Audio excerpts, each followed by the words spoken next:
Hace muchos años, cuando uno tenía acceso a los primeros computadores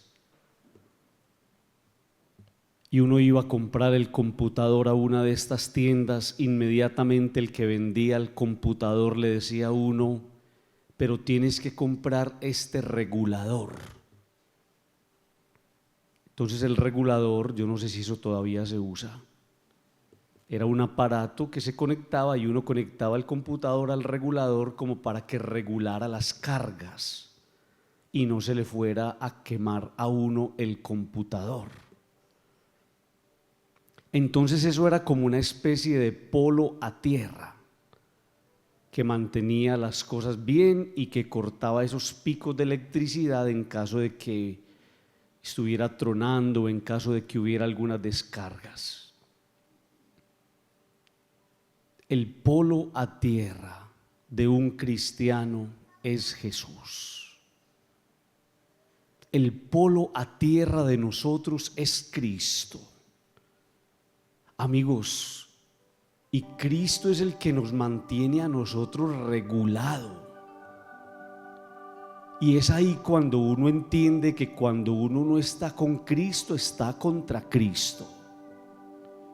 Y por eso me parece encantador el que podamos relacionar la primera lectura con el Evangelio, porque la primera lectura comienza a hacernos entender eso. El profeta Jeremías, cuando dice: esta fue la orden que di a mi pueblo, escuchen mi voz, yo seré su Dios y ustedes serán mi pueblo, sigan el camino que les señalo y todo irá bien.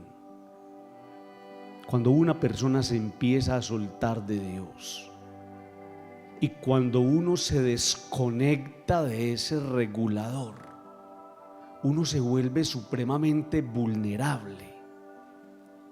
Amigos, cuando viene una persona y le dice: Padre, quiero hablar con usted, y la persona le dice a uno: Padre, estoy supremamente irascible, estoy irritable, todo me da rabia, peleo con mi esposo, peleo con mi esposa, peleo en mi oficina, llego a la casa y descargo mi rabia sobre los hijos. La primera pregunta que yo le hago es: ¿cómo estás con Dios? Y la pregunta que yo le hago tiene que ver mucho con eso.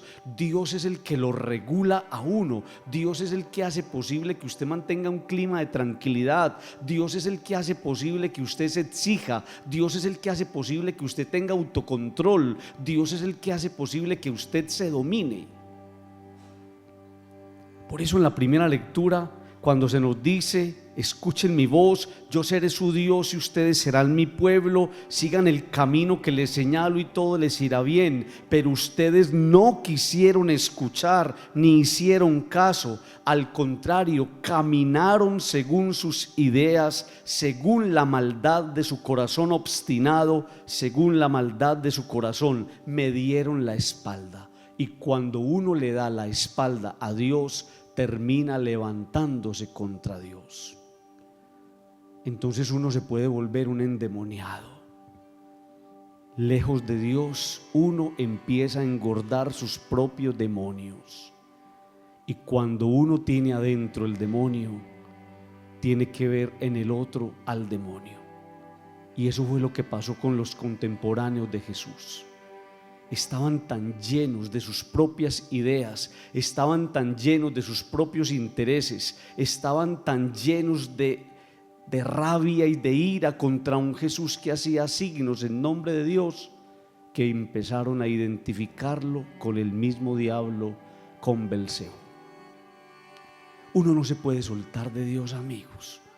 Uno no se puede soltar del Señor, porque el que se suelta de Dios termina con sus acciones y con su vida levantándose contra el mismo Dios. Y por eso la mejor propuesta del Evangelio es mantenerse uno armado, porque cuando uno está bien armado no van a poder con uno. Cuando uno está fortalecido en Dios va a tener herramientas suficientes para dar la pelea. Cuando Dios es fuerte en la vida de una persona, usted tiene con qué dar la cara. Por eso la terapia, queridos amigos, y la terapia espiritual de cada persona tendría que ser cada día llenarnos de Dios, fortalecernos con su palabra, alimentarnos con la Eucaristía, no descuidar nuestra oración. Es la única manera de uno mantenerse firme y de uno ser capaz de contrarrestar esos picos que a veces en subidas y en bajadas llegan a alterar nuestra vida. Que no se nos olvide nunca que el mejor negocio que uno puede hacer es estar agarrado de Dios.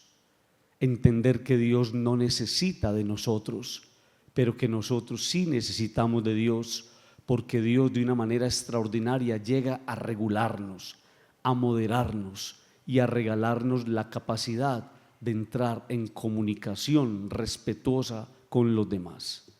Pidámosle al Señor que nos conceda esa gracia, la gracia de que nosotros entendamos que con Él la vida siempre será mejor, siempre será más tranquila. Amén.